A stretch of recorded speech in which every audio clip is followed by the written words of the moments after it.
Sometimes a single act of kindness can change two lives forever. In the muddy streets of Copper Lily, Arizona Territory, 8 months pregnant Rachel Vaughn finds herself helping a drunk cattle baron's son get home through a monsoon. What she doesn't know is that Wyatt Callahan has just 7 days to marry or lose his family's ranch to railroad vultures. His grandmother remembers the woman who showed such grace under pressure, and when she sends riders to find Rachel, it sets in motion a desperate race against time. Between flash floods and hired guns, between Rachel's approaching labor and Wyatt's battle with the bottle, two strangers must navigate canyon mazes by lantern light to reach a preacher before the deadline strikes. But when the shooting starts at the altar and Rachel's contractions begin, will their marriage of convenience become something deeper? Before we jump back in, tell us where you're tuning in from. And if this story touches you, make sure you're subscribed, because tomorrow I've saved something extra special for you. The rain had been falling for 3 days straight when Rachel Vaughn's world came apart at the seams. She could still hear her father's voice echoing across the years, Captain Samuel Vaughn of the riverboat, Mississippi Belle, telling her that when the current turns against you, you don't fight it head-on. You angle into it, find the deeper channel, and let the water carry you where it will. But as she stood in the doorway of the Four Aces saloon, her worn traveling shawl dripping monsoon water onto the sawdust floor, Rachel wondered if her father had ever imagined currents quite like these. The bartender, a wiry man with suspicious eyes and tobacco-stained fingers, looked her up and down with the kind of assessment that made her pull the shawl tighter around her swollen belly. 8 months along, she carried the child high and proud, but in places like Copper Lily, a woman alone with a growing belly earned whispers that followed her like shadows. "We don't serve women," he said, not bothering to look up from the glass he was polishing, "especially not your kind." Rachel's jaw tightened.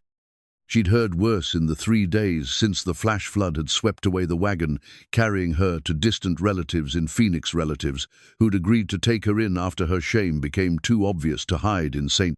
Louis. The wagon driver had been decent enough, an old-timer named Jebediah, who'd clucked his tongue sympathetically when she'd paid him with the last of her savings.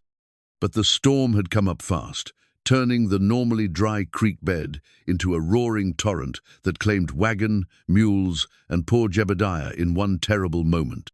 Rachel had managed to climb a cottonwood and wait out the worst of it, but everything she owned now lay scattered across 20 miles of Arizona desert. "I'm not asking for liquor," she said, her voice steady despite the exhaustion that made her bones ache. "Just water, a canteen if you have one to spare. I can pay." The bartender's laugh was as dry as the desert wind. "Can you now? With what, honey? Good intentions?" Rachel reached into the pocket of her traveling dress and pulled out a silver thimblione of the few things that hadn't been lost in the flood. It had belonged to her mother, Martha Vaughn, who died when Rachel was 16. The thimble wasn't worth much, but it was solid silver, and in a town like Copper Lily, silver still meant something. The bartender's eyes sharpened as he saw the gleam of metal. He set down his glass and leaned forward. "Well now, that's different. Though I have to say, you picked a hell of a night to come wandering into town. Storms got everyone on edge." As if summoned by his words, a crash of thunder rolled across the desert, followed by the drumming of rain on the saloon's tin roof. Through the batwing doors, Rachel could see the main street of Copper Lily transformed into a river of mud and runoff. The town itself was a study in contrast, part mining camp, part cattle town, caught somewhere between the wild frontier and the creeping civilization that the railroad promised to bring. False-fronted buildings lined the street like broken teeth, their paint peeling under the assault of sun and storm. The hotel across the way advertised clean beds and Christian atmosphere, though the drunken laughter spilling from its windows suggested the management's interpretation of Christian charity was somewhat flexible. But it was the figure slumped against the hitching post outside that caught Rachel's attention. Even through the rain and gathering dusk, she could see it was a large man in what had once been fine clothes, now sodden and stained with mud. His hat had fallen into the street, and his dark hair was plastered to his skull by the rain. What struck her most, though, were his boots, fine leather with silver spurs that glinted like fallen stars in the lamplight spilling from the saloon windows. "Who's that?" she asked, nodding toward the figure. The bartender followed her gaze, and his expression shifted from suspicious to disgusted. "That's Wyatt Callahan, or Rye as he likes to be called. Son of the biggest cattle baron in 3 counties, and drunk as a skunk for the better part of a week now. He's been out there in the rain, on and off, comes in, drinks until he can't see straight, then staggers out to contemplate his sins. Been doing it since his brother died." The bartender's voice carried a note of something that might have been pity, buried deep under layers of frontier pragmatism. "Course. Around here we mind our own business. Man wants to drink himself to death. That's between him and the Lord." Rachel found herself studying the slumped figure more closely. Even drunk and mud-stained, there was something about him that spoke of better times, the cut of his clothes, the silver spurs, the way he held himself even in collapse. She'd seen men like him on her father's riverboat, men who'd had the world handed to them on a silver platter, only to watch it crumble between their fingers. "His brother died?" she asked. "Stampede took him last week. Cattle spooked by lightning, and young Marcus got caught in the middle of it. Word is, it should have been Wyatt out, there was supposed to be, anyway. But he'd been drinking that day too, so Marcus rode out in his place." The bartender shook his head. "Family's been trying to dry him out ever since, but he keeps finding his way back here." Another rumble of thunder shook the building, and Rachel saw the figure outside shift slightly. Even from where she stood, she could see the tremor in his hands, the way his shoulders shook with more than just cold. She'd seen that kind of shaking before, in the men who'd come to her father's boat looking to drink away their troubles. Some of them had been good men once, before the weight of their choices had bent them double. "The Callahans," she said, recognizing the name now. "They own the Star Diamond Ranch?" "Among other things, old Santiago Callahan built an empire out here, and when he died, it passed to his son Robert. Now Robert's gone too, and it's all supposed to go to his boys." The bartender's voice dropped to a conspiratorial whisper. "Course, there's talk that the railroad wants that land. Silas Gage has been sniffing around, making offers, and with young Wyatt drinking himself into an early grave." He didn't finish the sentence, but Rachel understood. In the territories, land was everything, and a family weakened by grief and whiskey made easy prey for men like railroad speculators. The wind gusted, driving rain through the saloon doors and making the lanterns flicker. Outside, she could see Wyatt Callahan trying to stand, his hands slipping on the wet wood of the hitching post. He managed to get halfway up before his legs gave out, and he collapsed back into the mud, his silver spurs jangling mournfully. "Somebody should help him," Rachel said. The bartender laughed, but there was no humor in it. "Honey, half the men in this town owe the Callahans money, and the other half work for them. But none of them are fool enough to get between a man and his bottle. Besides," he added, his eyes flicking to her belly, "seems to me you've got troubles enough of your own." Rachel's hand moved instinctively to her stomach, where the baby had been restless all day. The child seemed to sense her mother's distress, kicking and shifting, as if trying to find a more comfortable position in an increasingly uncomfortable world. She'd been telling herself for months that everything would work out, that her relatives in Phoenix would take her in, that she could start over somewhere the whispers couldn't follow. But the flood had swept away more than just her belongings, had swept away her certainty, leaving her stranded in a strange town with nothing but the clothes on her back and a baby coming whether she was ready or not. "You got somewhere to go?" the bartender asked, and something in his tone suggested the question wasn't entirely unfriendly. "Eventually," Rachel said, though she wasn't sure what that meant anymore. Her relatives in Phoenix had been expecting her 3 days ago. By now, they'd probably given her up for dead, and she had no way to send word that she'd survived. Even if she could find transportation, she had no money left to pay for it. Thunder crashed again, closer this time, and the rain began to fall harder. Through the windows, she could see water running down the main street in torrents, turning the dusty thoroughfare into a temporary river. It was the kind of storm that could kill the unwary, and as she watched, Wyatt Callahan made another attempt to stand, only to slip and fall face first into the mud. Something in that sight, the sheer helplessness of it, the way he lay there without even trying to get up stirred, something deep in Rachel's chest. Maybe it was the memory of her father's voice, telling her that sometimes the current carried you where you needed to be, even if you couldn't see it at the time. Maybe it was the recognition of a fellow soul, adrift in circumstances beyond their control. Or maybe it was simply that she'd been raised to believe that when you saw someone drowning, you threw them a rope, regardless of whether they deserved it. "Keep that canteen ready," she told the bartender, pressing the silver thimble into his palm. "I'll be back." "Lady, you can't be serious." But Rachel was already pushing through the batwing doors, her shawl pulled tight against the driving rain. The storm hit her like a physical blow, soaking through her clothes in seconds and making her gasp with the shock of it. The main street had become a treacherous maze of mud and rushing water, and each step was a battle to keep her footing. Wyatt Callahan lay where he'd fallen, his face turned away from her, his breathing shallow but steady.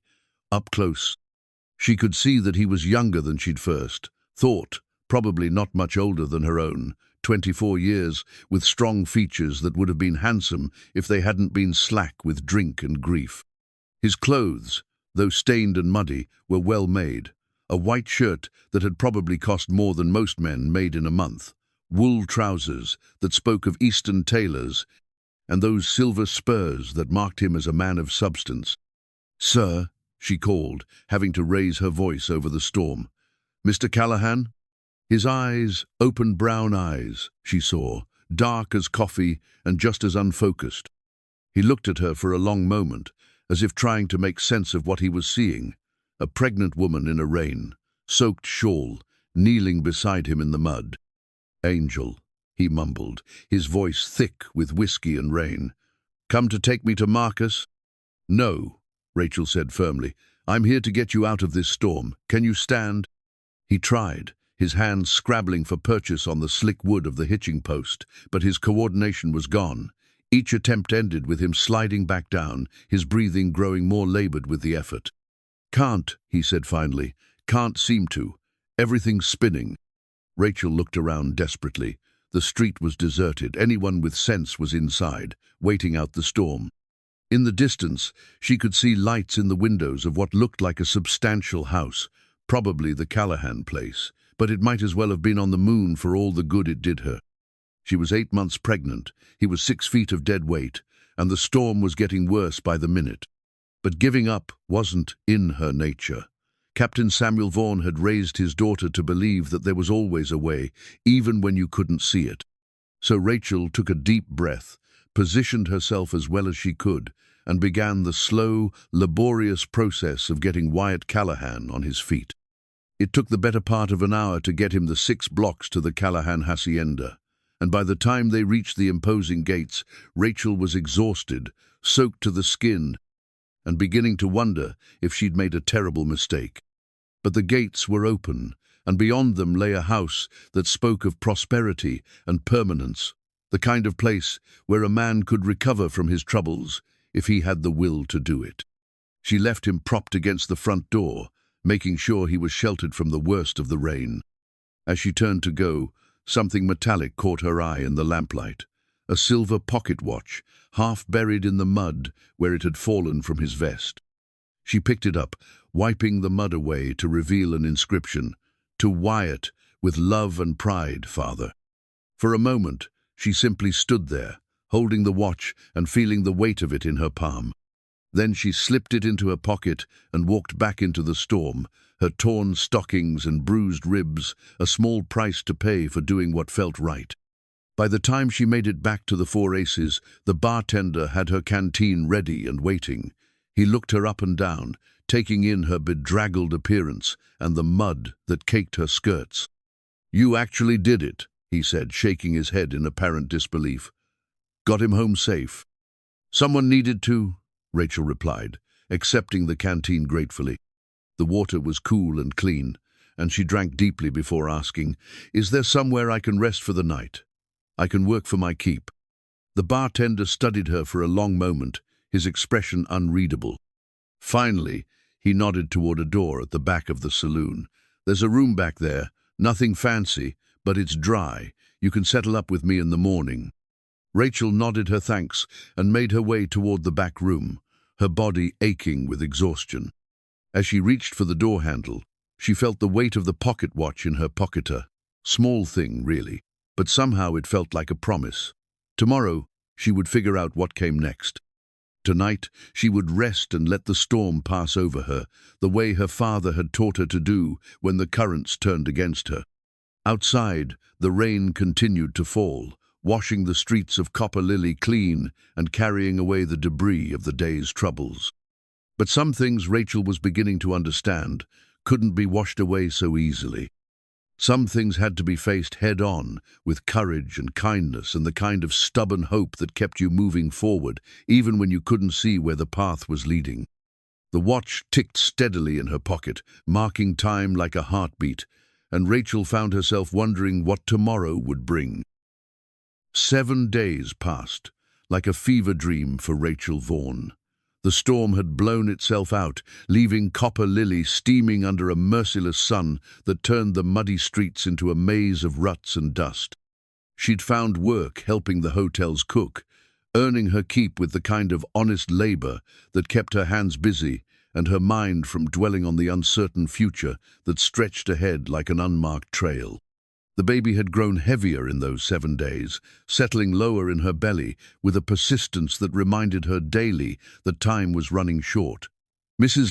Patterson, the hotel cook, had taken pity on her condition and provided a small room above the kitchen where Rachel could rest between the endless rounds of cooking, cleaning, and serving that kept the hotel running.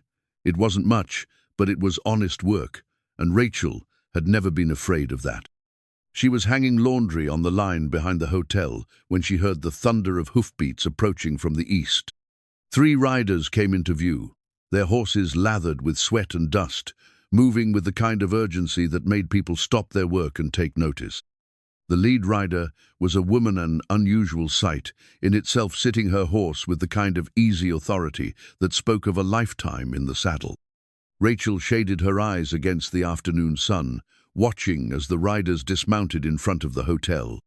The woman was perhaps 60, with steel-grey hair pulled back in a severe bun and eyes the color of winter sky. She wore riding clothes that had been tailored for her frame, practical but well-made, and there was something about the way she moved that commanded attention without demanding it. "You there," the woman called, her voice carrying easily across the yard. "Young lady with the laundry. Are you Rachel Vaughn?" Rachel's hands stilled on the sheet she'd been hanging. In her experience, when strangers came looking for you by name, it rarely meant good news. But there was something in the woman's bearing that suggested directness rather than malice, so she stepped forward, one hand instinctively moving to rest on her swollen belly. "I am," she said. "May I ask who's inquiring?" The woman studied her for a long moment, her gaze taking in Rachel's condition, her worn but clean clothes, the way she held herself despite her obvious fatigue. Whatever she saw seemed to satisfy her, because she nodded once, sharply. "I'm Henrietta Callahan," she said. "Most folks call me Iron Nettie. I believe you know my grandson." Rachel felt her heart skip a beat. Wyatt Callahan's grandmother, she should have seen the resemblance. The same strong jaw, the same directness of gaze, though where Wyatt's eyes had been clouded with grief and whiskey, Henrietta's were sharp as flint. "Mrs. Callahan," Rachel said, inclining her head respectfully, "if you're here about the other night—" "I'm here," Henrietta interrupted, "because 7 days ago, a young woman with more courage than sense hauled my fool grandson out of the mud and probably saved his worthless life. I'm here because I need to speak with that woman about a matter of some urgency." Rachel glanced toward the hotel, where Mrs. Patterson was no doubt wondering why the laundry was taking so long. "If you'd like to come inside—" "No," Henrietta's voice was firm.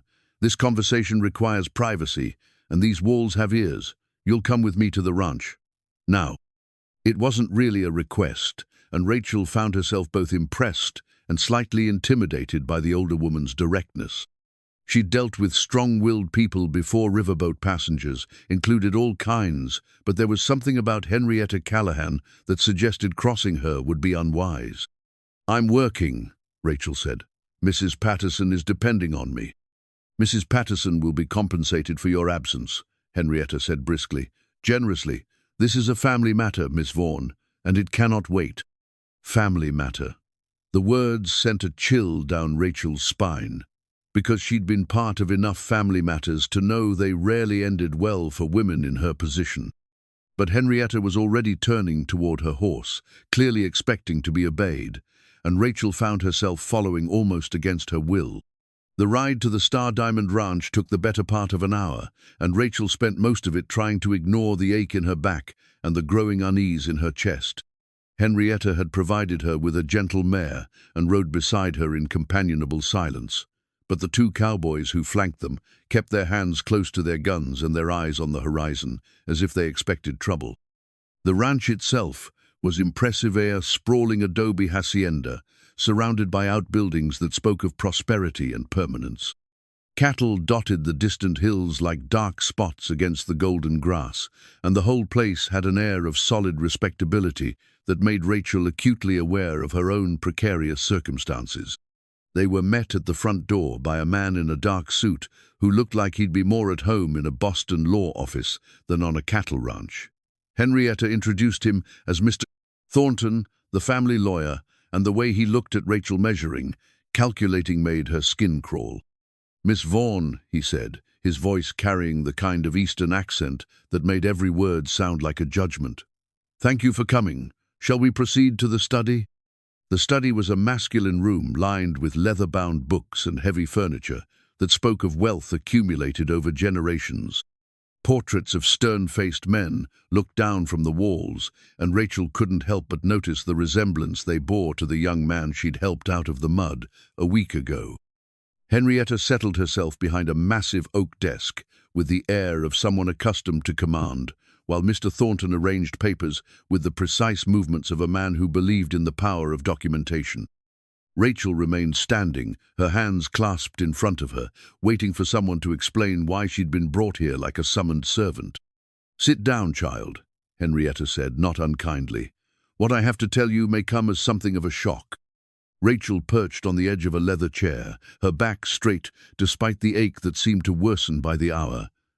"Mrs. Callahan, if this is about payment for helping your grandson—" "It's not."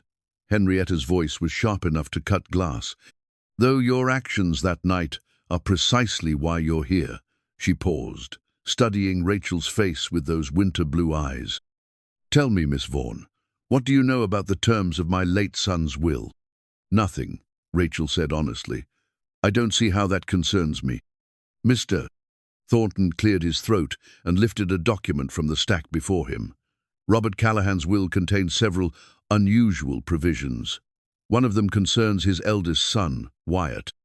Rachel felt a growing sense of dread, like a storm building on the horizon. "What kind of provisions?" "A sobriety clause," Henrietta said bluntly.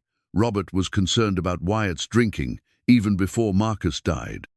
The clause states that if Wyatt fails to demonstrate sobriety and responsibility by his 26th birthday, his inheritance passes to his younger brother.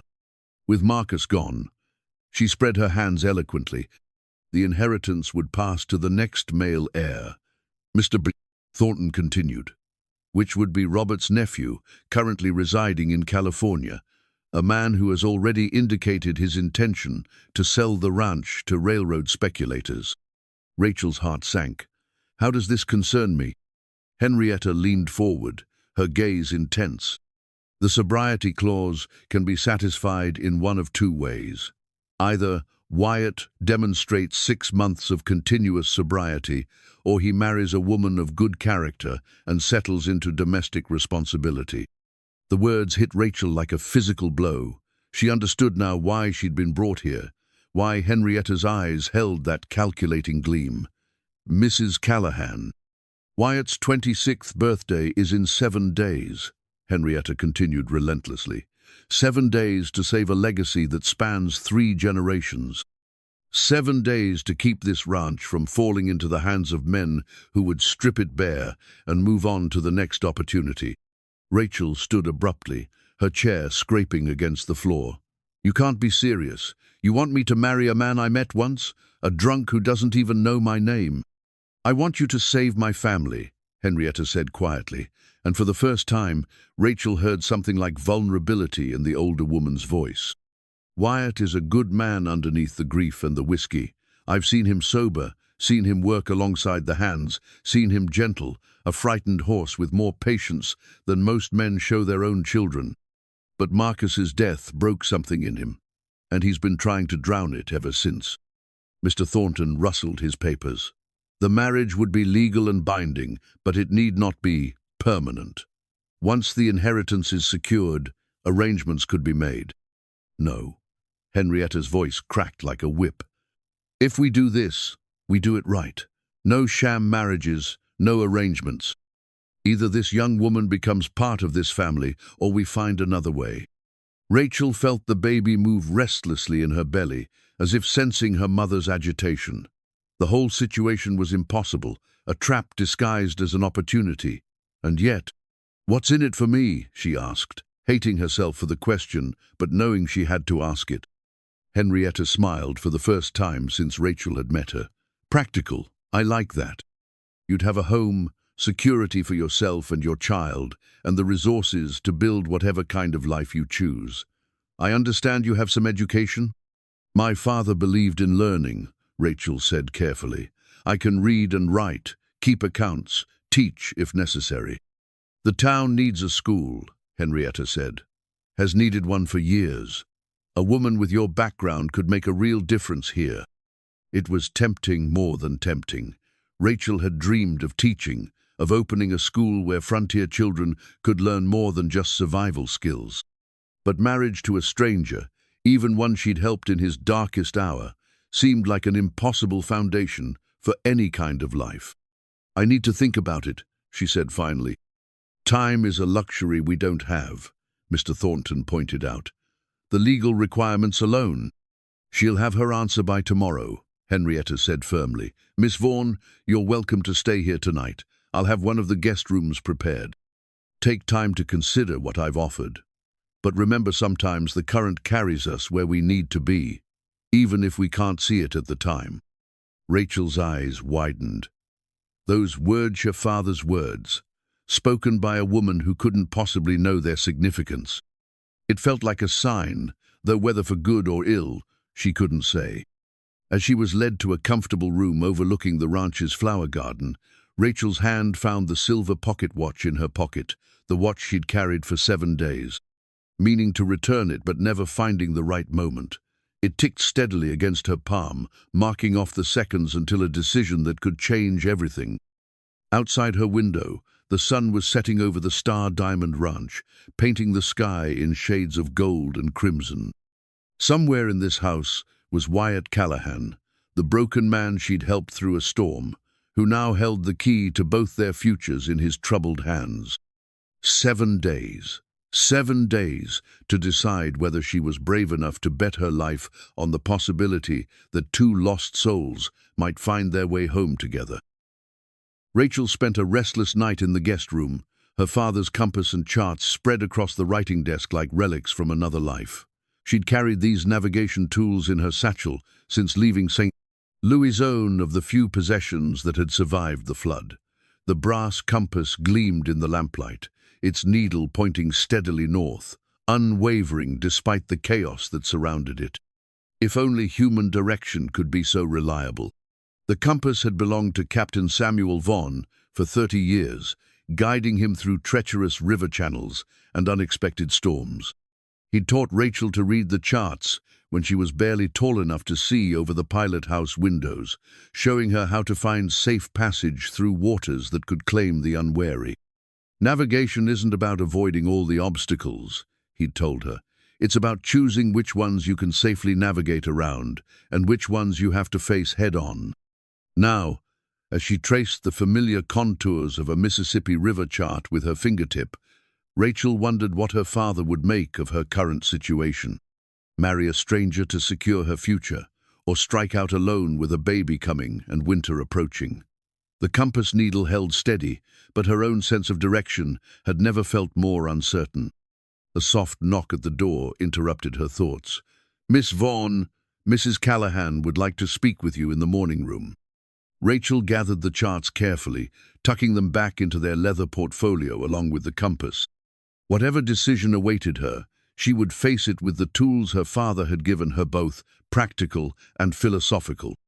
The morning room was filled with golden sunlight that streamed through tall windows overlooking the ranch's gardens.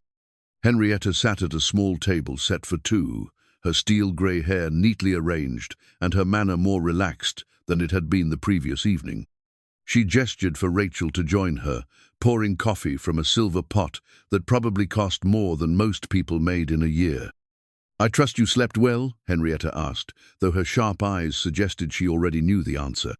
"As well as could be expected," Rachel replied, accepting the coffee gratefully. "Mrs. Callahan, about your proposal." "Before you give me your answer," Henrietta interrupted gently, "I'd like you to hear mine, that is, my conditions, should you agree to this arrangement." Rachel raised an eyebrow. "Your conditions?" "I'm a practical woman, Miss Vaughn, and I didn't build this ranch by leaving important matters to chance." Henrietta stirred her coffee with deliberate precision. "If you marry my grandson, it will be a real marriage, not some temporary arrangement that dissolves the moment the inheritance is secure. Wyatt needs stability, not another reason to doubt himself." "And if he can't stop drinking?" Henrietta's expression hardened. "Then you'll have the resources to leave with dignity and security. I won't trap you in a marriage with a man determined to destroy himself, but I believe I have to believe that the right partnership might save him." Rachel studied the older woman's face, seeing past the stern exterior to the pain beneath. Losing one grandson to a stampede, watching another drink himself into an early gravet, was more than any family should bear. "What would you expect from me?" Rachel asked carefully. "Honesty, strength, the same courage you showed when you helped a stranger in a storm."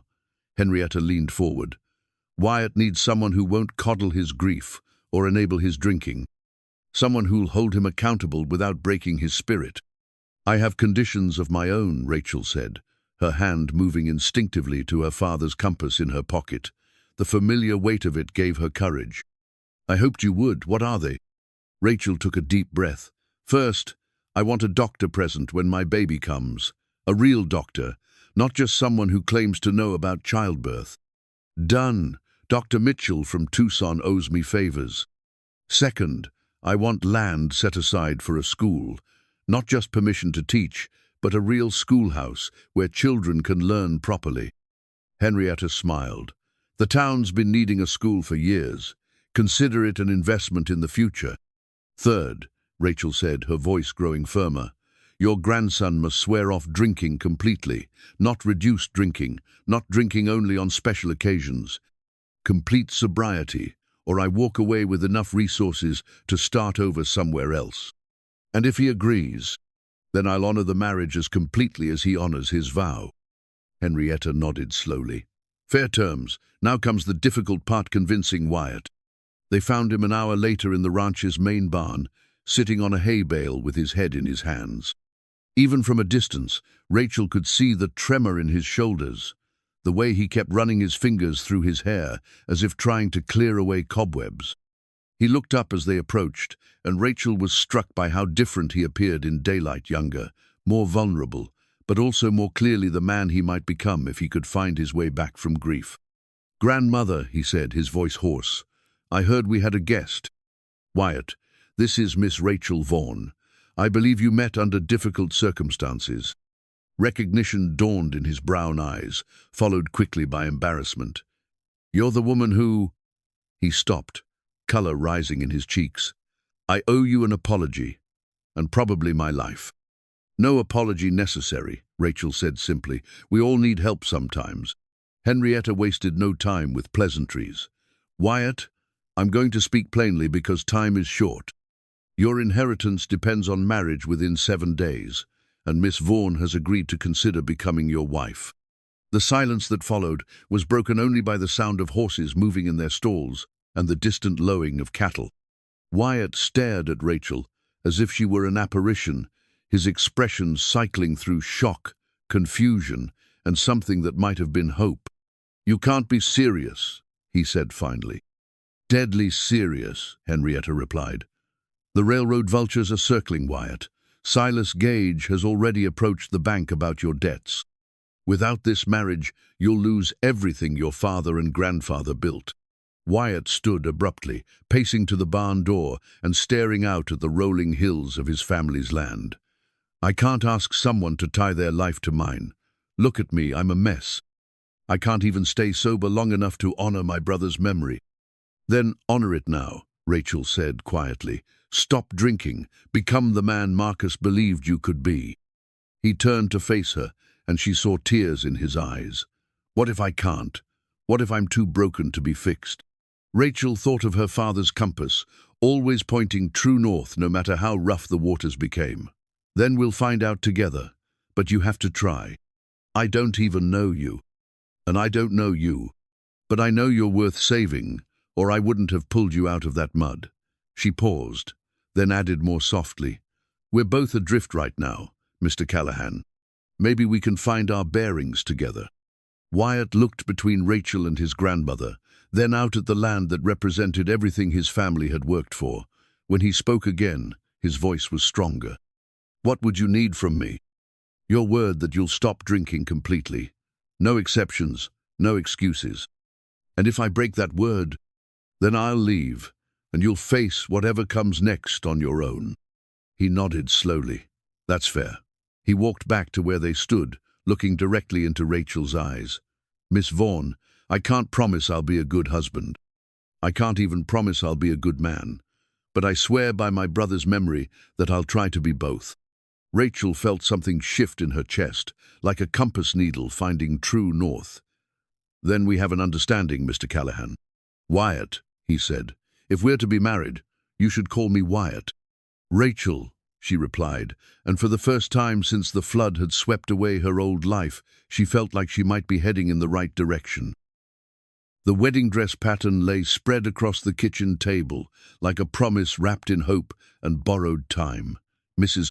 Elena Vasquez, the ranch cook and seamstress, smoothed the tissue-thin paper with hands that had sewn everything from christening gowns to burial shrouds in her 40 years at the Star Diamond.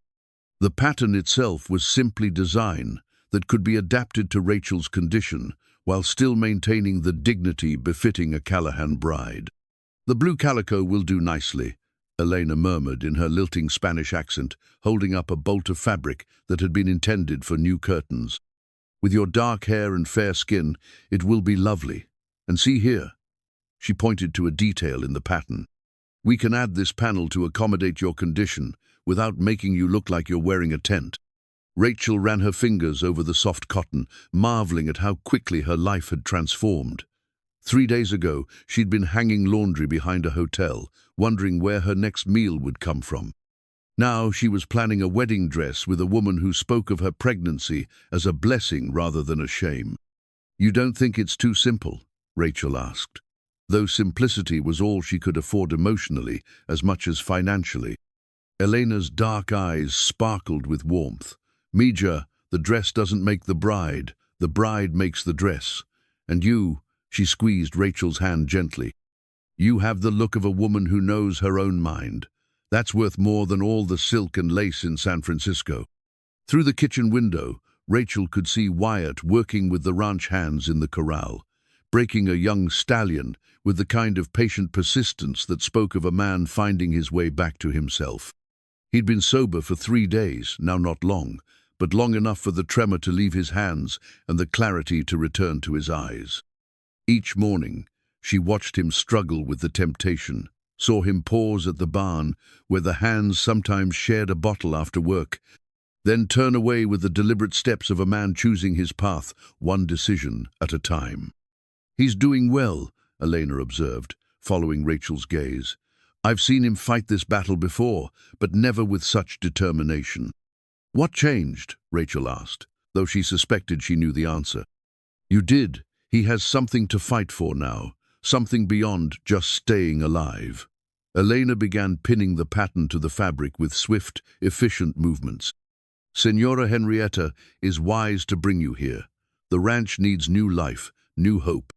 But hope, Rachel was learning, was a fragile thing in a place where so much depended on forces beyond anyone's control.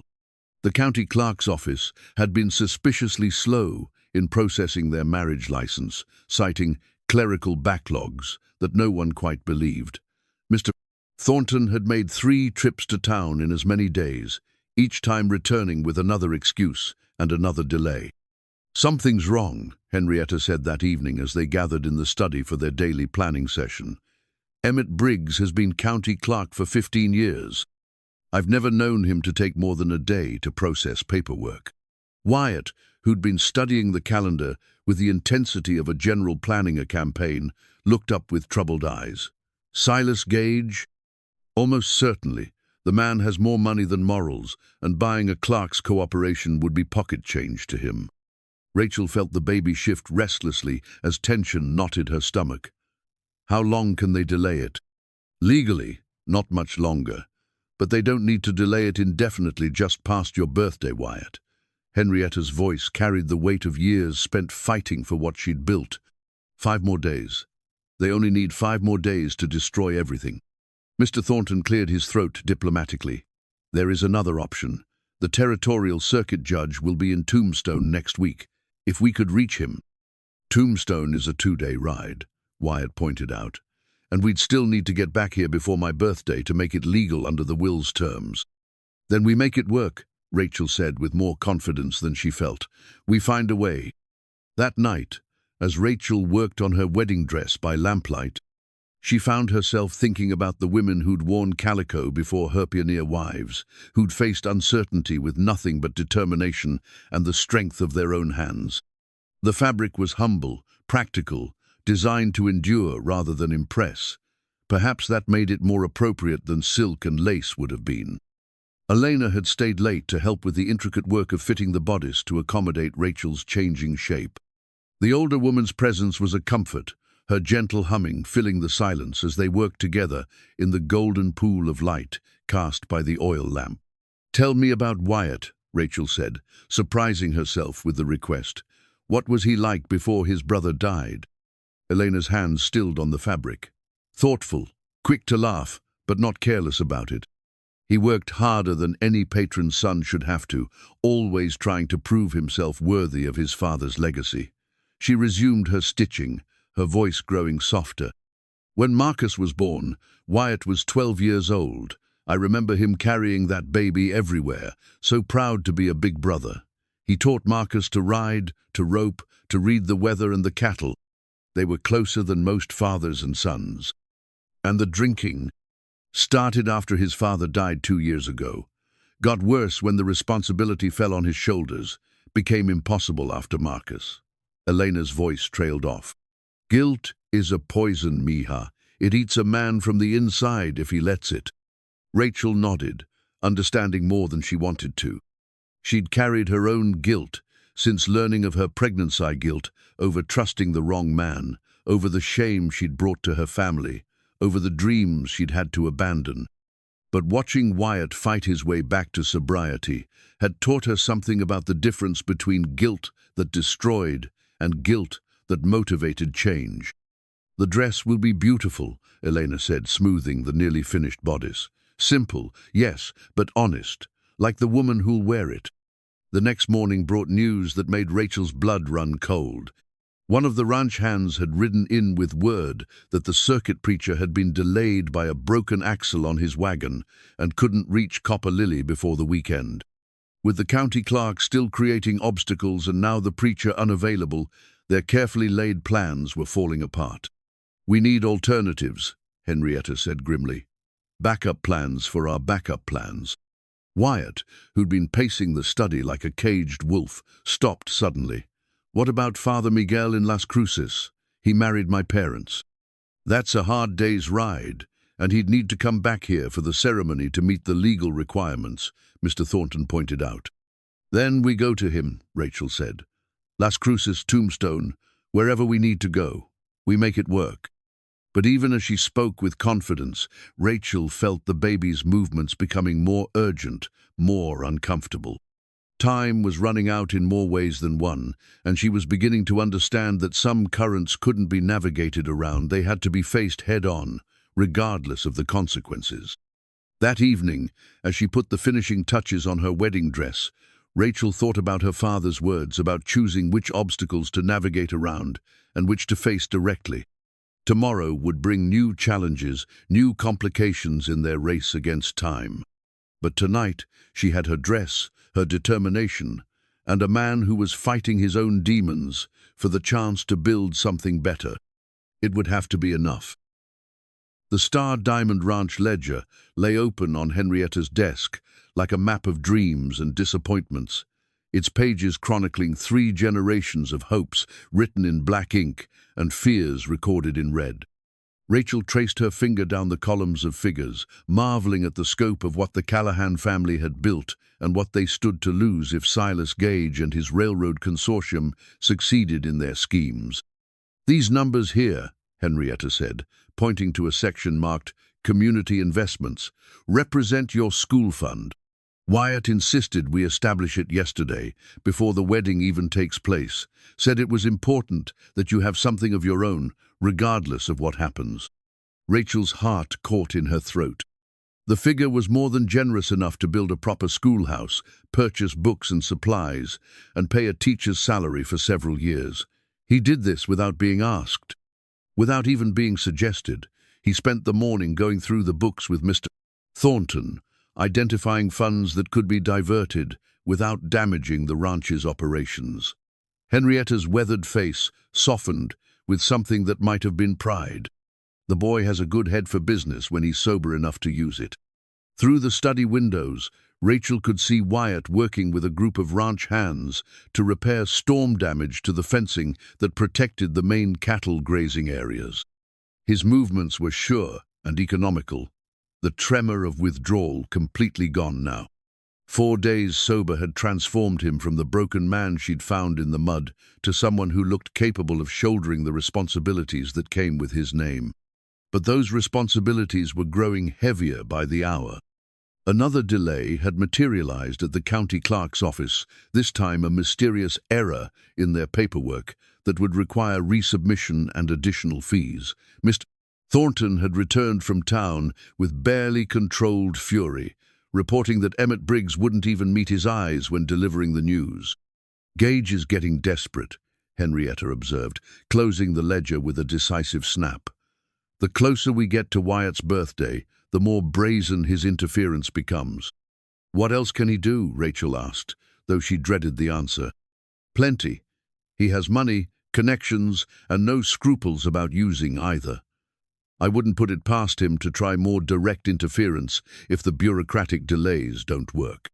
As if summoned by their conversation, one of the ranch hands appeared in the doorway, his hat in his hands and worry etched across his sun-weathered face. "Begging your pardon, Mrs. Callahan, but we've got a problem. Someone cut the telegraph line sometime last night, and Jake found horse tracks around the water, well, that don't belong to any of our stock." Henrietta's expression hardened into something that would have intimidated a rattlesnake. "Bushwhackers. How many riders?" "Hard to say for certain, but at least 3, maybe more." Rachel felt ice form in her stomach. She'd heard stories about range wars, about the lengths men would go to when serious money was at stake. "What does this mean?" "It means Silas Gage has moved beyond bribing clerks," Henrietta said grimly. "Jake, double the night watch and make sure the men understand they're authorized to shoot first and ask questions later. Anyone who doesn't belong on Star Diamond land after dark is to be considered hostile." The ranch hand nodded and hurried away, leaving Rachel alone with Henrietta and the growing realization that their wedding had become something more than a legal necessity. It was now a race against forces that wouldn't hesitate to use violence to get what they wanted. "Should we call for the territorial marshal?" Rachel asked. Henrietta's laugh held no humor. "The nearest marshal is in Tucson, 3 days away, even if we could get word to him. By the time he arrived, it would all be over one way or another." Rachel placed her hand on her belly, feeling the baby's restless movements, as if the child sensed the tension that filled the house like smoke. What do? We adapt. We improvise. We do whatever it takes to get you and Wyatt married before his birthday, because once that's done, Gage loses his legal claim to the ranch. That afternoon, Rachel found Wyatt in the chapel that served the ranch community, a small but beautiful building that his grandfather had built for the Mexican families who worked the land. He was sitting in the front pew, his head bowed, his hands clasped so tightly that his knuckles were white. "Mind if I join you?" she asked. He looked up, and she saw something in his eyes that made her breath catch not despair, but a kind of determined peace that spoke of a man who'd made his choice and was prepared to live with the consequences. "I've been thinking," he said as she settled beside him, "about what kind of husband I want to be, what kind of father. And what conclusions have you reached? That I can't undo the past, can't bring Marcus back or take back the weeks I spent drowning in whiskey, but I can choose what comes next." He turned to face her fully. "Rachel, I need you to know if we do this, if we get married, I won't be doing it just to save the ranch. I'll be doing it because you deserve a husband who's present, who's sober, who's committed to building something good." The baby chose that moment to kick, hard enough to make Rachel gasp and press her hand to her side. Wyatt's eyes widened with concern. "Are you all right?" "The baby's just active today. I think all the tension is affecting both of us." She managed to smile. "Your future son or daughter seems to have opinions about the current situation." "Son or daughter," Wyatt repeated softly. "I hadn't really thought. After Marcus died, I didn't imagine myself as anyone's father." "The child will need a name," Rachel said carefully. "If it's a boy." "Marcus Samuel," Wyatt said without hesitation. "After my brother and your father, if that's all right with you." Rachel felt tears prick her eyes. "And if it's a girl?" "Elena Rose. After the woman who's been like a mother to me, and because every girl deserves to be named for something beautiful." They sat in comfortable silence for a while, listening to the wind whisper through the chapel's wooden walls. Outside, they could hear the sounds of the ranch preparing for whatever might come and checking weapons, horses being saddled, the steady rhythm of a community girding itself for battle. "Wyatt," Rachel said finally, "what happens if we can't make this work? The marriage, I mean.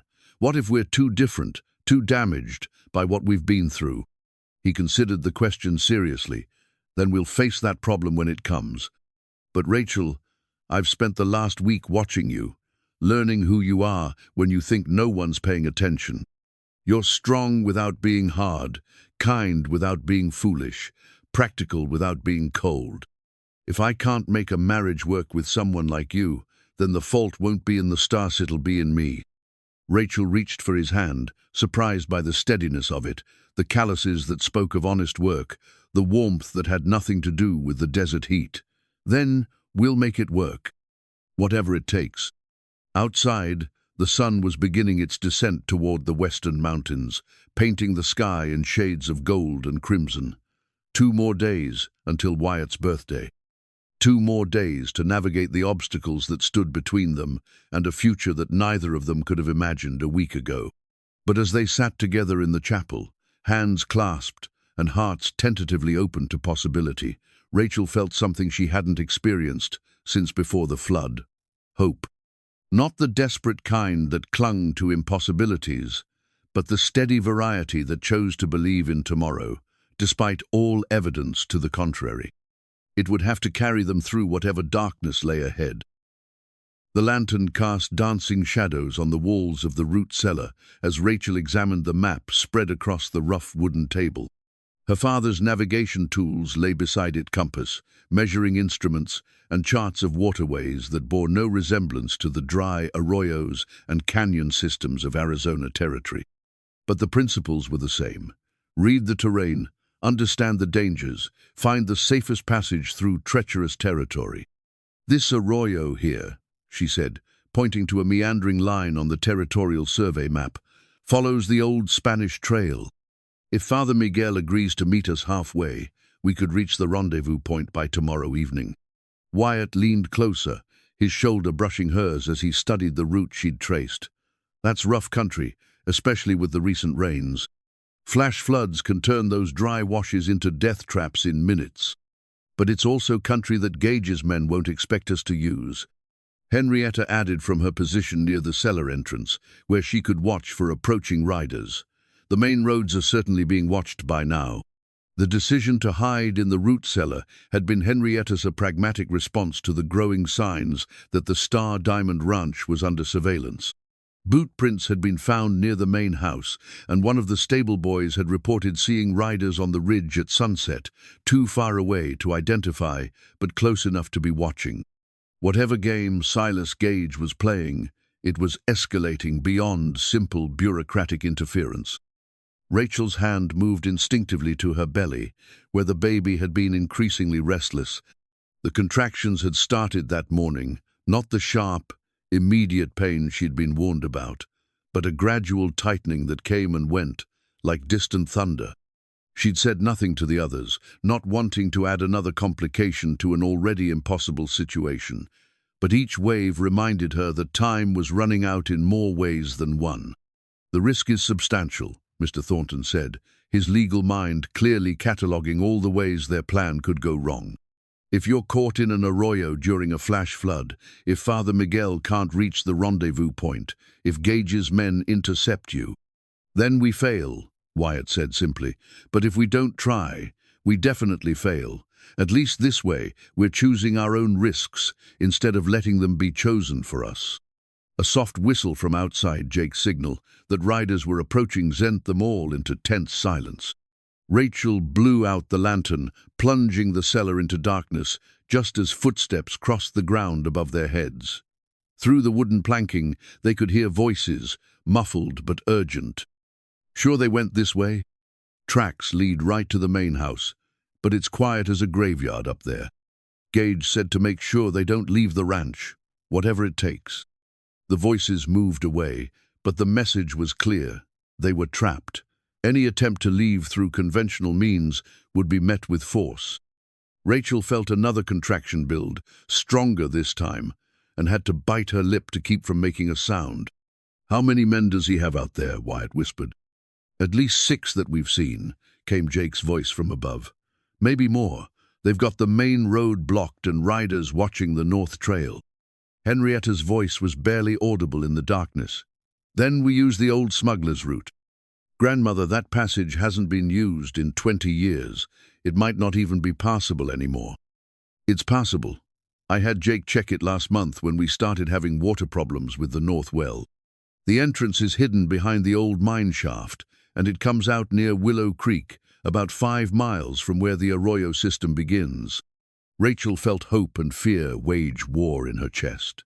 The old smuggler's route sounded like exactly the kind of desperate gamble that either saved lives or ended them. But as another contraction tightened around her middle, she realized they might not have a choice. "How long would it take?" she asked. 3 hours to reach Willow Creek, then another 6 to get to the rendezvous point through the arroyos. If we leave at midnight, we could meet Father Miguel by dawn." "And if the baby decides to come early?" The silence that followed was answer enough. Rachel closed her eyes, feeling the weight of the decision settle on her shoulders like a physical burden. Every instinct told her to find safety, to wait, to avoid unnecessary risks with her child so close to being born. But safety was an illusion now. Gage's men were unlikely to simply give up and go home, and each passing hour brought them closer to the deadline that would destroy everything the Callahan family had built. "We do it," she said finally. "Tonight." "Rachel," Wyatt's voice was full of concern. "You don't have to." "Yes, I do. This isn't just about saving your ranch anymore. It's about proving that bullies like Silas Gage can't always get what they want just because they have money and hired guns." Another contraction made her pause, breathe carefully. "Besides, this baby seems determined to be born into interesting circumstances. Might as well give him or her an adventure to remember." The hours until midnight crawled by with agonizing slowness. Rachel dozed fitfully, her father's compass clutched in her hand like a talisman. In her dreams, she was back on the Mississippi Belle, helping her father navigate through a storm while her mother hummed lullabies in the cabin below. When she woke, it was to the gentle touch of Elena's hand on her shoulder.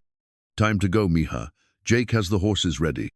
The journey to the old mine shaft was accomplished in whispered silence, their small group moving like ghosts through terrain they knew better than any outsider ever could. Rachel rode a gentle mare named Luna, chosen for her steady temperament and sure footing in difficult terrain. Even so, each step sent jolts through her back and abdomen, making the contractions harder to ignore.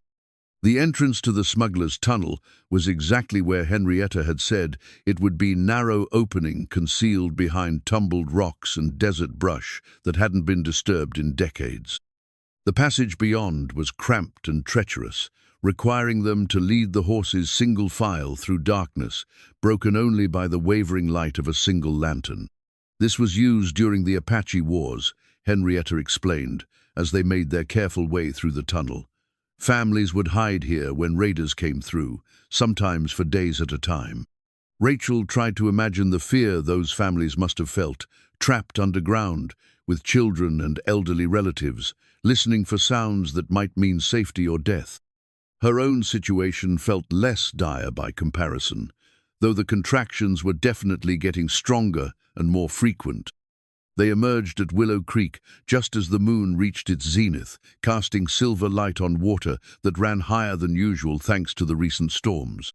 From here, the Arroyo system stretched ahead like a maze of shadows and possibility, leading toward a rendezvous that might save them Allah, lead them into a trap worse than the one they'd left behind.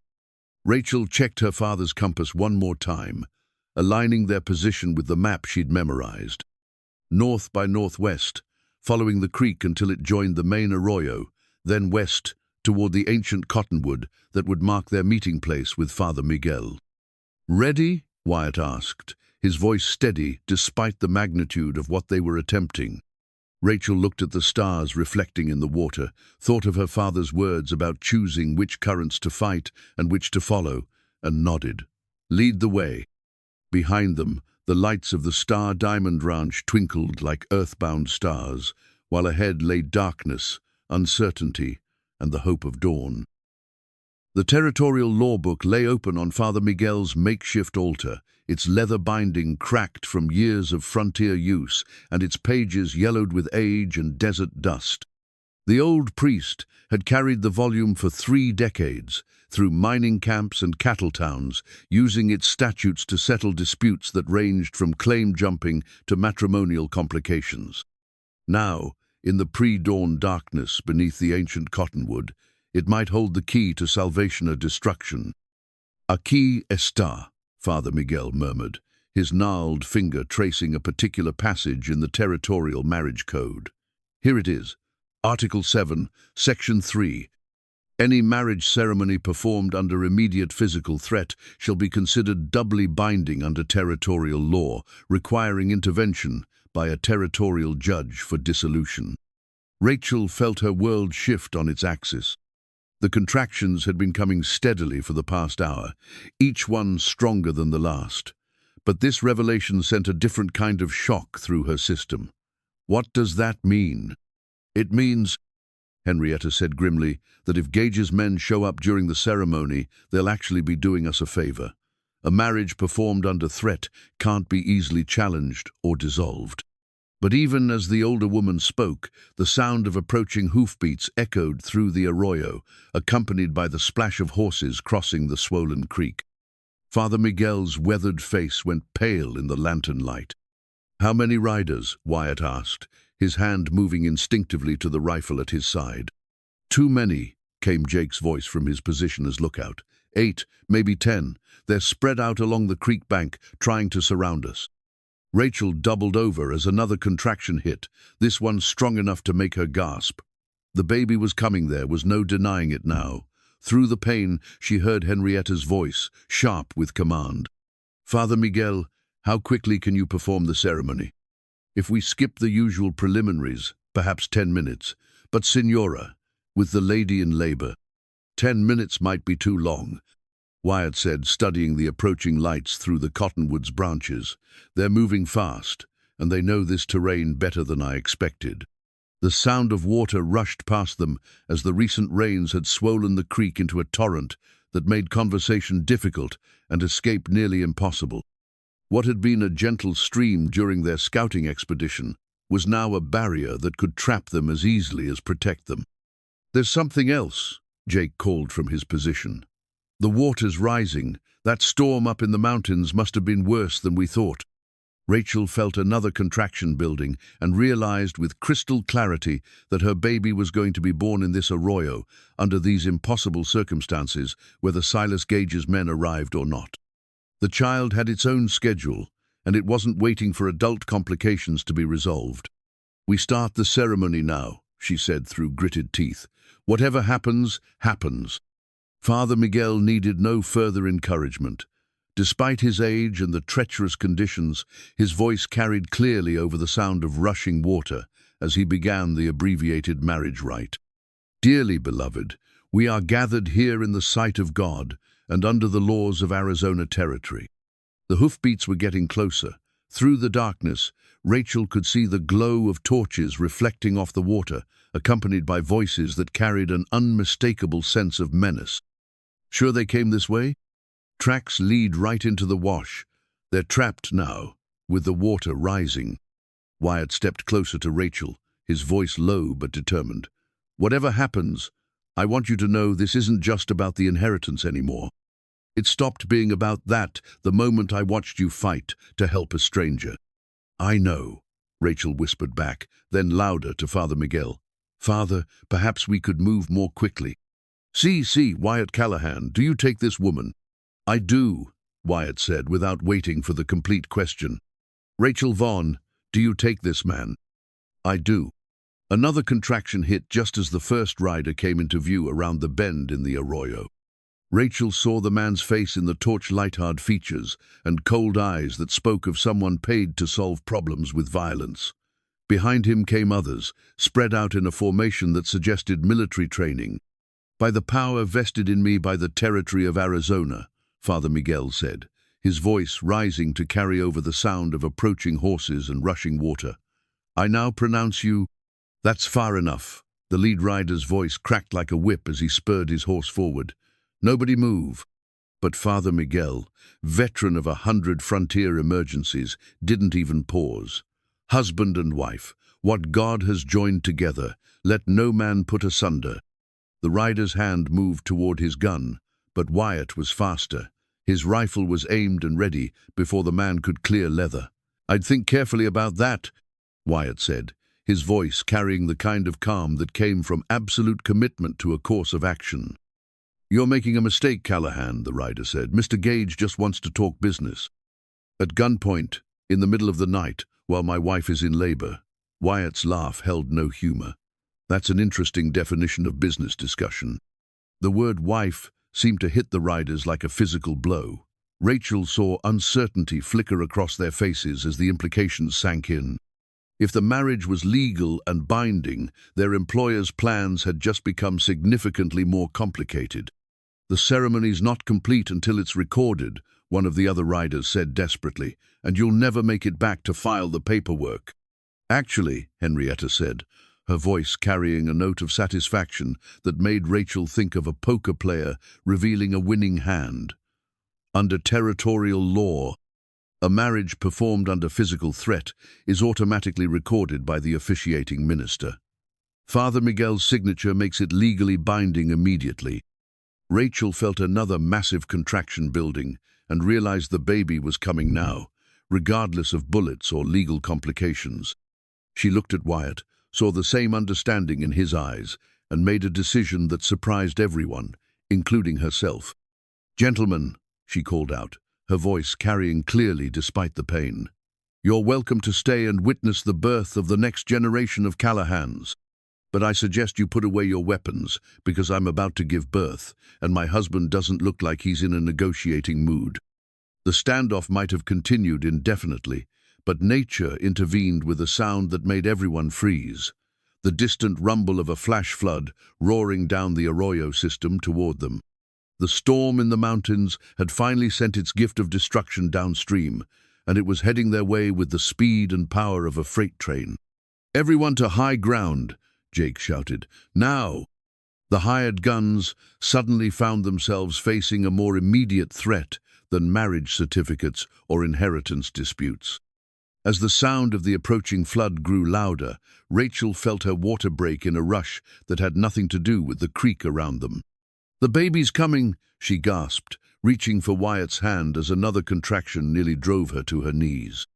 Wyatt scooped her up without hesitation, carrying her toward higher ground as chaos erupted around them. Horses reared and plunged, men shouted conflicting orders, and through it all, the sound of the flood grew louder with each passing second. They reached a rocky ledge, just as the wall of water rounded the bender-brown torrent, filled with debris that swept away everything in its path. The hired guns were forced to abandon their mission in favor of simple survival, spurring their horses up the canyon walls with desperate urgency. On the ledge, protected from the flood but exposed to the desert wind, Rachel felt the overwhelming urge to push. The baby was coming whether they were ready or not, and all the legal complications in the world couldn't change that basic fact. "Elena's bag," she gasped, remembering the supplies the ranch cook had pressed on them before they left. The medical supplies. Henrietta was already digging through the saddlebags, her movements efficient despite the chaos around them. "Here, Father Miguel, you've delivered babies before." "Many times, Signora, though rarely under such dramatic circumstances." As another contraction hit, Rachel found herself laughing, actually laughing at the absurdity of it all.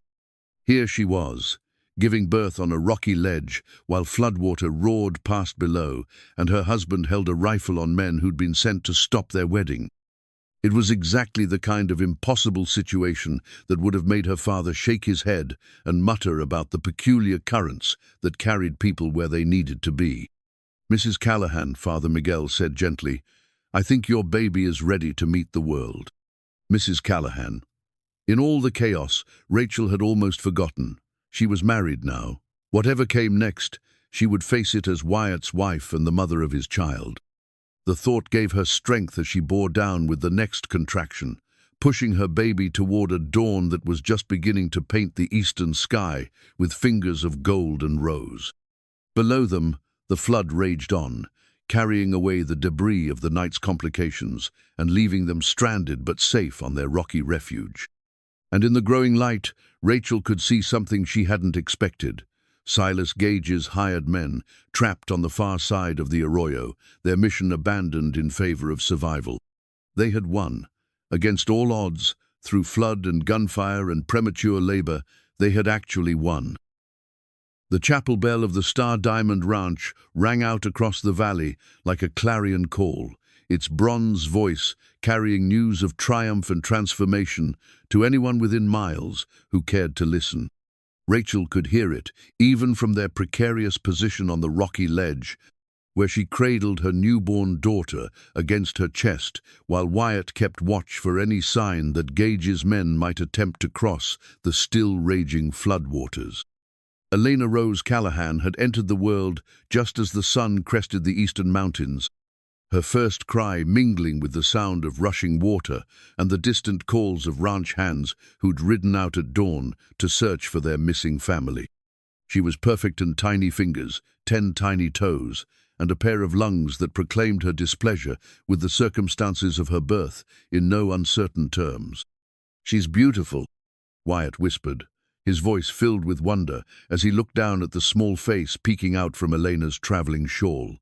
"Look at those eyes, they're exactly like yours."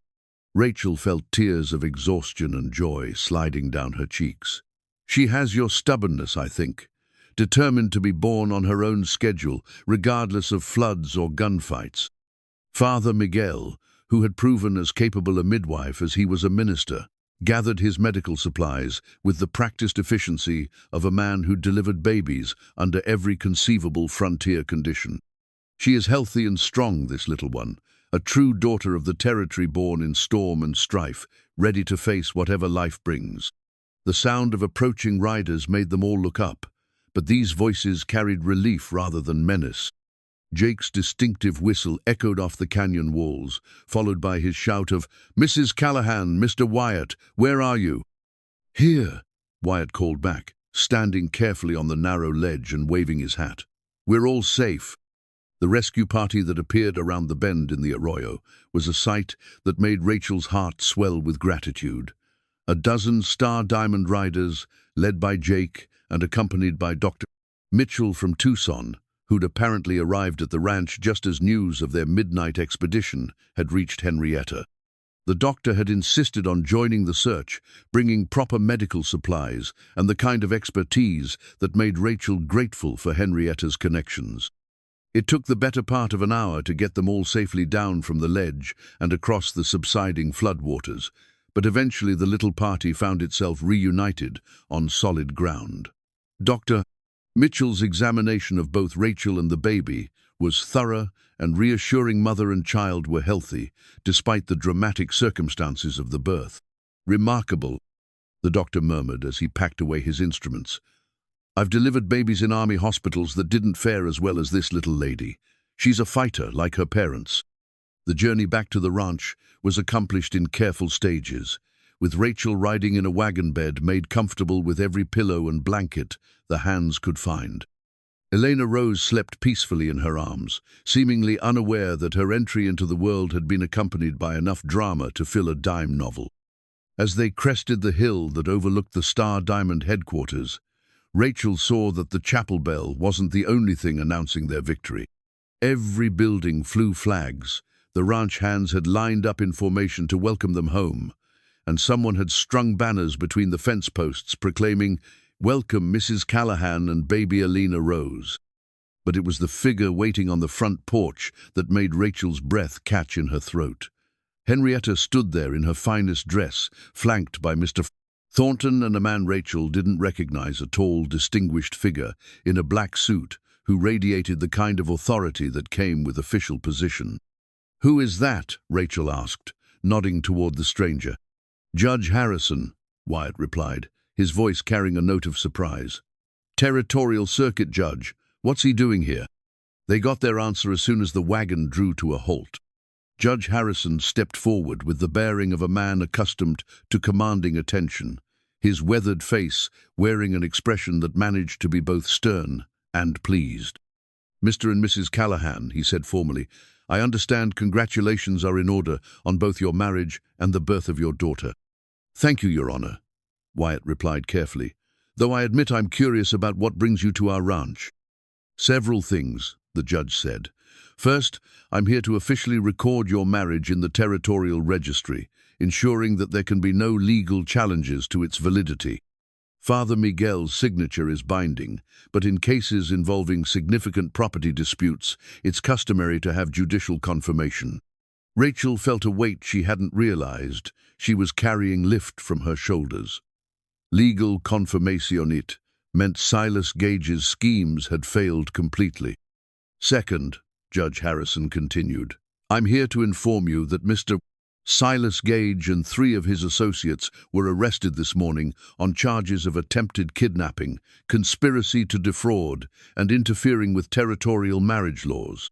It seems they made the mistake of threatening a federal territorial official, Father Miguelin, the course of their activities." The relief that washed over Rachel was so intense it made her feel lightheaded. "They're in custody?" "They are. And given the evidence against them, including testimony from their own hired men who were apparently quite shaken by last night's events, they'll be facing significant prison sentences." Henrietta stepped forward, her steel-gray eyes bright with satisfaction.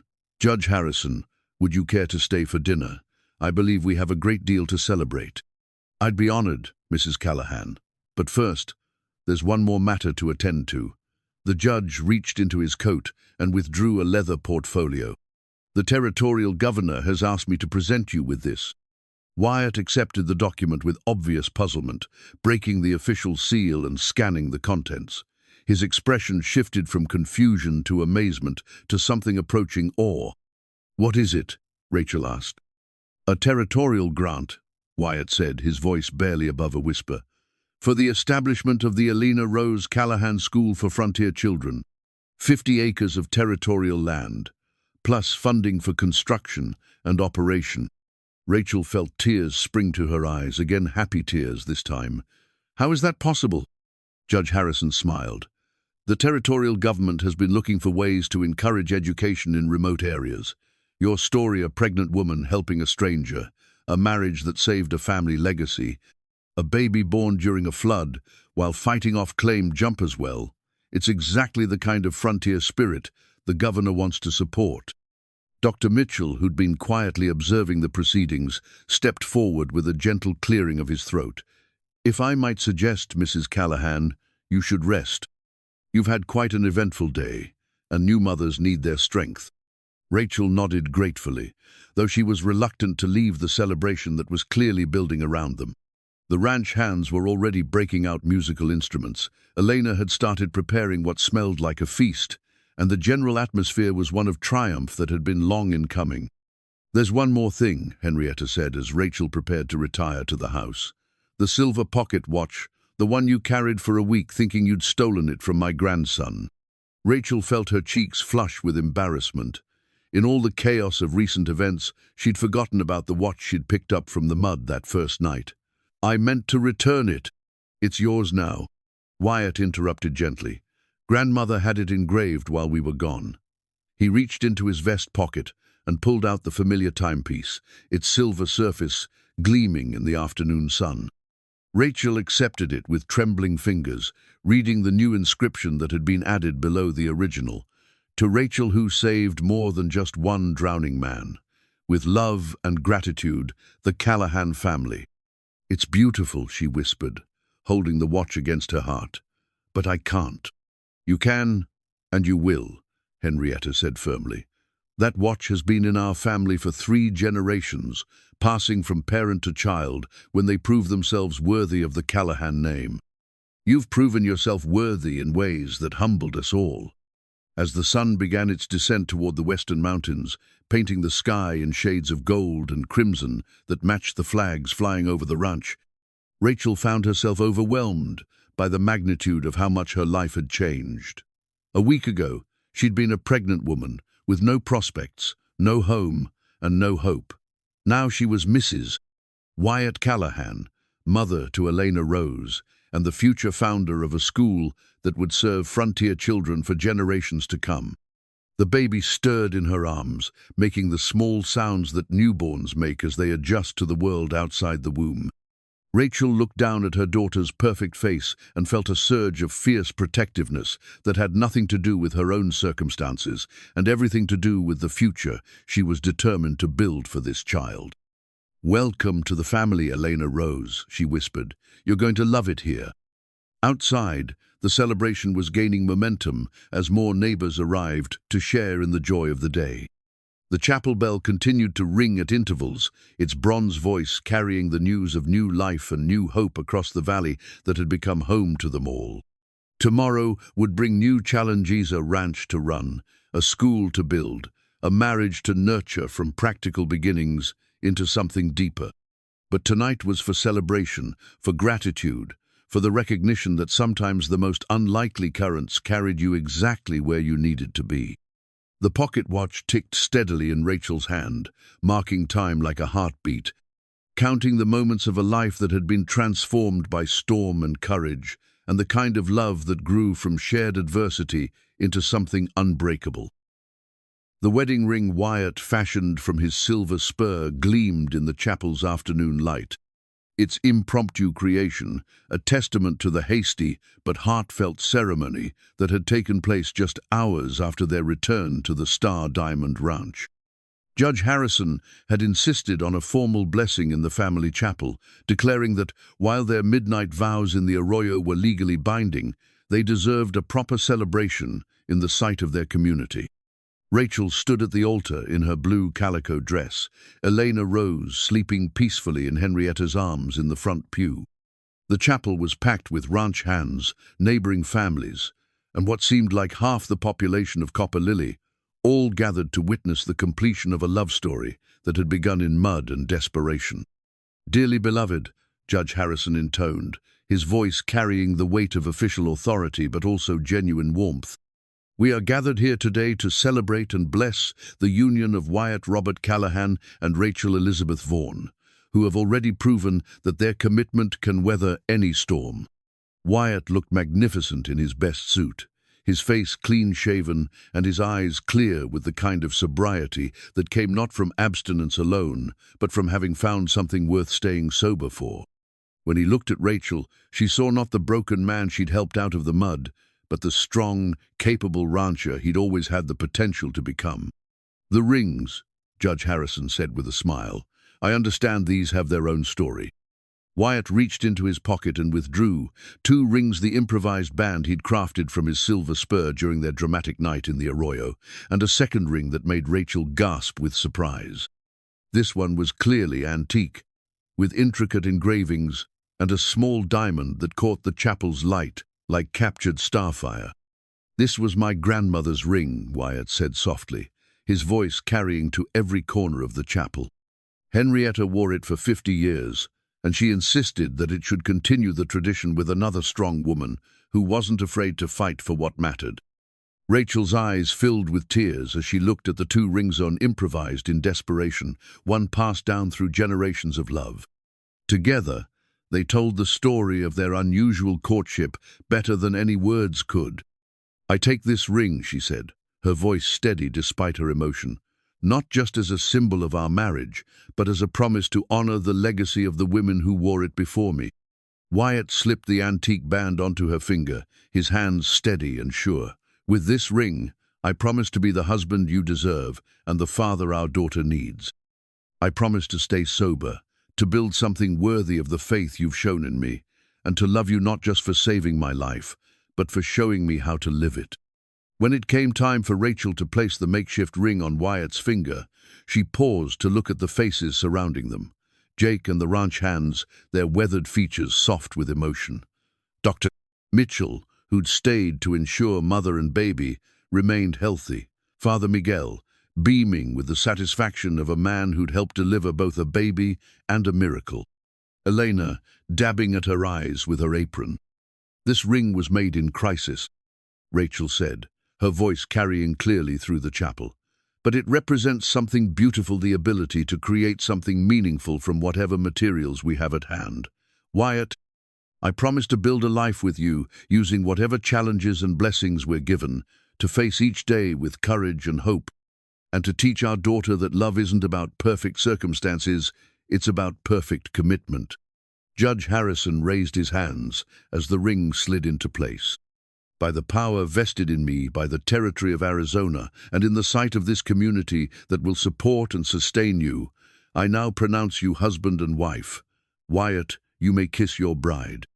The kiss was gentle, reverent, full of promise for the future they would build together. When they broke apart, the chapel erupted in cheers and applause that seemed to shake the wooden walls. But the celebration was interrupted by the sound of approaching hoofbeats, fast, urgent, multiple riders coming hard toward the ranch. Through the chapel windows, Rachel could see dust clouds rising from the direction of the main road. Jake was the first to reach the door, his hand instinctively moving toward his gun belt. "That's not a friendly approach," he called back to the gathered crowd. Wyatt stepped protectively in front of Rachel, his jaw set with determination. "I thought Gage was in custody." "He is," Judge Harrison confirmed, but his expression had grown troubled. "These might be his associates' men who weren't caught in this morning's arrests." Through the windows, they could see the riders, now 6 men in dark clothing, spurring their horses toward the chapel with the kind of desperate urgency that spoke of last-ditch efforts and dangerous intentions. "Everyone stay calm," Wyatt said, his voice carrying the authority of a man who'd found his strength. "Jake, position the men around the chapel. Judge Harrison, is there a back way out?" "There is, but—" "Then get Rachel and the baby to safety. Whatever these men want, they're not getting it." Rachel felt the familiar steel in her spine that had carried her through flood and hardship. "I'm not running, Wyatt. We face this together, or we don't face it at all." The riders drew closer, their intentions unclear but their urgency unmistakable. In the front pew, Elena Rose began to cry, as if sensing the tension that filled the chapel like smoke. The celebration had become a siege, and their wedding day was about to become a test of everything they'd fought to build. The first blanket Elena Rose would ever know as her own was hand-stitched by the women of Copper Lily, a patchwork creation that told the story of a community coming together to welcome new life. Each square had been contributed by a different family calico from the general store, wool from the sheep ranchers, silk from Mrs. Patterson's best Sunday dress. Now, as Rachel wrapped her daughter in its soft folds while gunfire echoed outside the chapel, the blanket represented something more than warmth. It was a symbol of belonging, of home, of people willing to fight for what they held dear.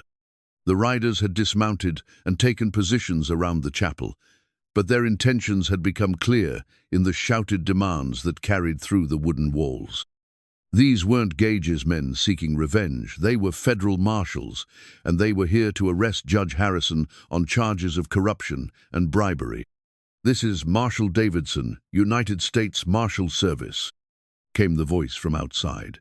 "Judge Harrison, you're wanted for questioning in connection with fraudulent territorial grants and illegal land transfers. Come out peacefully." Rachel felt her heart sink. Judge Harrison, who'd seemed like their salvation, was apparently as corrupt as Silas Gage. Worse, if the territorial grant for her school was based on fraudulent paperwork, everything they'd gained could disappear as quickly as it had appeared. But Judge Harrison's response surprised everyone in the chapel. "Marshal Davidson, I've been expecting you, but you're going to have to wait until I finish the business at hand. I have a wedding to complete and justice to serve." "What's he talking about?" Wyatt muttered. But Henrietta's expression suggested she understood something the rest of them didn't. "The judge isn't corrupt," she said quietly. "He's been working undercover for the federal government, investigating territorial corruption. The grants he issued weren't fraudulent, they were legitimate compensation for Gage's illegal activities." Through the window, Rachel could see Marshal Davidson's confusion as he processed this information. His men remained in position, but their aggressive posture had shifted to one of professional uncertainty. "Judge Harrison," the marshal called, "we need to discuss this properly. Stand down your people and come out for questioning." "Can't do that, Marshal. See, I've got a chapel full of witnesses here, including the victims of the conspiracy you're investigating. Plus, I just married two people who deserve to celebrate their wedding without federal interference." Rachel found herself smiling despite the danger. The judge's refusal to be intimidated, his insistence on completing their celebration before dealing with legal complications, spoke to the kind of frontier justice her father would have respected. Elena Rose stirred in her arms, making the soft sounds of a baby waking from sleep. The infant's eyes opened bright and alert, as if she were taking in her first real look at the world she'd been born into. Rachel felt a surge of fierce protectiveness that had nothing to do with the standoff outside and everything to do with the future she was determined to secure for her daughter. "We need to end this," she said, standing carefully with the baby in her arms. "Elena Rose deserves better than to have her first day marked by violence and confusion." "Rachel, don't," Wyatt started, but she was already moving toward the chapel door. "Marshal Davidson," she called out, her voice carrying clearly in the desert air. "My name is Rachel Callahan. I'm the woman who was granted the territorial land for the school. If you need to investigate Judge Harrison's activities, I'm willing to cooperate fully. But first, I'd like to show you something." She stepped out of the chapel, Elena Rose secure in her arms, and walked steadily toward where the marshal stood with his men. Wyatt followed immediately, his hand ready but not threatening, while behind them came the entire wedding party, a show of community solidarity that spoke louder than any legal argument. "This is my daughter," Rachel said, holding Elena Rose where the marshal could see her peaceful face. "She was born last night during a flash flood, while fighting off men hired by Silas Gage to prevent our marriage. Judge Harrison didn't issue fraudulent grants, issued justice for people who'd been victims of a conspiracy to steal their land and livelihood." Marshal Davidson's expression softened as he looked at the baby, then at the faces of the people surrounding them. These weren't criminals or conspirators, they were families, neighbors, people who'd built something worth protecting in the harsh beauty of the Arizona Territory. "Mrs. Callahan," he said finally, "I think we need to hear the whole story, from the beginning." What followed was an impromptu testimony session on the chapel steps, with Rachel, Wyatt, and Henrietta recounting the events of the past week while Elena Rose slept peacefully in her mother's arms. The marshal listened intently, occasionally asking questions, but his posture grew less threatening and more thoughtful as the story unfolded. "Judge Harrison," he said finally, "it appears your methods were unorthodox, but your results speak for themselves. The federal government will want a full report, but I don't think you'll be facing charges." "Does that mean the school grant stands?" Rachel asked. "As far as I'm concerned, yes. You've earned it." As the sun began to set over the Star Diamond Ranch, painting the sky in shades of gold and crimson, Rachel looked down at her daughter wrapped in the community blanket and felt something she'd never experienced before, the absolute certainty that she was exactly where she belonged. The wedding celebration resumed with renewed joy, federal marshals toasting alongside ranch hands, and Elena Rose Callahan sleeping peacefully through her first lesson in frontier justice, that sometimes the right thing wasn't the easy thing, but it was always worth fighting for. The rainbow arced across the red earth of the Star Diamond Ranch like a promise painted in light, its colors brilliant against the storm clouds that were finally moving east after 3 days of cleansing rain.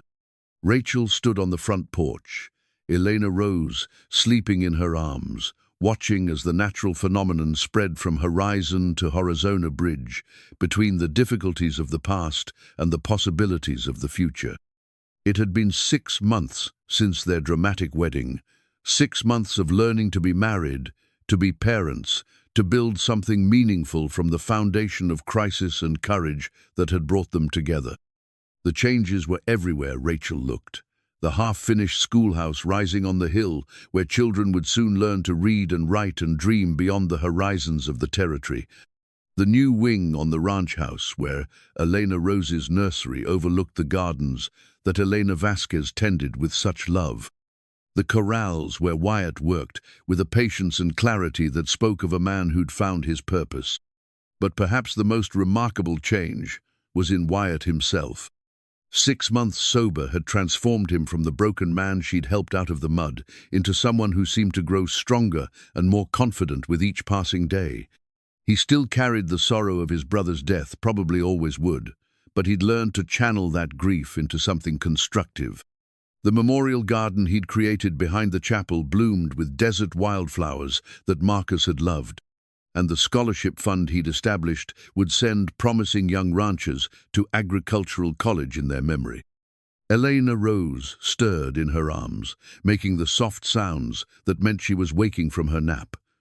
At 6 months old, she was a bright, alert baby with her father's dark eyes and her mother's stubborn chin. She'd grown strong and healthy on the clean air and abundant love of the ranch, already showing signs of the spirited personality that would serve her well in frontier life. "There's my girls," Wyatt said, emerging from the house with a cup of coffee in his hands and a smile that still had the power to make Rachel's heart skip a beat. He settled beside them on the porch swing, his free arm coming around Rachel's shoulders in a gesture that had become as natural as breathing. "Look at that rainbow," Rachel murmured, leaning into his warmth. "I've never seen one so complete." "Good omen," Henrietta said, stepping onto the porch with the satisfaction of a woman who'd just finished reviewing the ranch's books. "Profits are up 30% over last year, the cattle are healthy, and we've got 3 families interested in settling near the school when it opens." It was a remarkable turnaround for a ranch that had been on the verge of bankruptcy 6 months earlier. Wyatt's sobriety had brought focus and energy to the operation, while Rachel's practical wisdom and educational background had helped them implement improvements that increased both efficiency and profitability. More importantly, they'd built something together, not just a marriage of convenience that had evolved into genuine love, but a partnership that made both of them stronger than they'd been alone. "The first term starts next month," Rachel said, excitement evident in her voice. 12 students enrolled so far, ranging from 6 to 14 years old, and Dr. Mitchell has agreed to teach basic medical training to the older students. Following in your footsteps, Wyatt observed, teaching them that sometimes the most important lesson is knowing how to help a neighbor in need. Rachel thought about that night 6 months ago when she'd found him in the mud outside the Four Aces saloon, broken and drunk and seemingly beyond hope. If someone had told her then that helping a stranger would lead to marriage, motherhood, and the fulfillment of dreams she'd barely dared to acknowledge, she would have thought them touched by too much desert sun. But here they were, proof that the most unlikely currents sometimes carried you exactly where you needed to be. Elena Rose opened her eyes fully now, looking up at her parents with the kind of serious expression that made her seem older than her months. She'd been born into adventure and seemed determined to meet life with the same courage her parents had shown in bringing her into the world. "She's going to be a handful," Henrietta observed fondly. "Look at those eyes, she's already planning something." "She comes by it honestly," Wyatt said, glancing meaningfully at Rachel. "Her mother has never met a challenge she wouldn't take on." "And her father," Rachel replied, "has learned that being strong enough to ask for help when you need it is the most important kind of courage." As the afternoon light began to fade, painting the mountains in shades of purple and gold, Rachel reflected on the journey that had brought them to this moment. The flood that had seemed like a disaster had actually been a blessing, washing away her old life and carrying her to exactly where she needed to be. The crisis that had threatened to destroy the Callahan legacy had instead strengthened it, bringing new purpose and direction to a family that had lost its way. "What are you thinking about?" Wyatt asked, noticing her contemplative expression. "My father," Rachel said softly. "He used to say that the Mississippi was unpredictable, that you couldn't control where the current took you, only how you responded to where you ended up. I think he would have liked this place, would have liked you. I wish I could have known him." "You do know him, in a way. Every time you choose responsibility over escape, every time you face a problem instead of running from it, you're living the lessons he taught me." Rachel looked out at the rainbow, now beginning to fade as the storm clouds moved farther east. He believed that good people found each other eventually, that the current always carried you toward where you belonged, if you were brave enough to let it. Elena Rose made a happy gurgling sound, as if she approved of her grandfather's philosophy. In the distance, the chapel bell began to ring, not in alarm this time, but in celebration of another successful day, another evening of family gathering around tables laden with Elena Vasquez's cooking, another night of peace in a place that had learned to value both stability and the kind of courage that faced change head-on. "Look," Wyatt said softly, pointing toward the eastern horizon, where the last traces of rainbow were fading into star-filled sky. "The storm's completely past." Rachel nodded, understanding that he meant more than just the weather. The storms that had brought them together, his grief and her desperation, the threats from Silas Gage and the complications of frontier law had all passed, leaving behind clear skies and the kind of deep contentment that came from work, well done, and love, freely given. Standing on the porch where rainbows arced over soaked red earth, they realized that what had begun as a desperate rescue had become a covenant, her courage for his promise, her child for his future, and a love stronger than whiskey, floodwater, or grief. It was exactly the kind of impossible story that frontier legends were made of, but for Rachel and Wyatt Callahan, it was simply home. The pocket watch ticked steadily in Wyatt's vest, marking time like a heartbeat, counting the moments of a life that had been transformed by storm and courage, and the recognition that sometimes the most unlikely people were exactly the ones you'd been waiting for all along.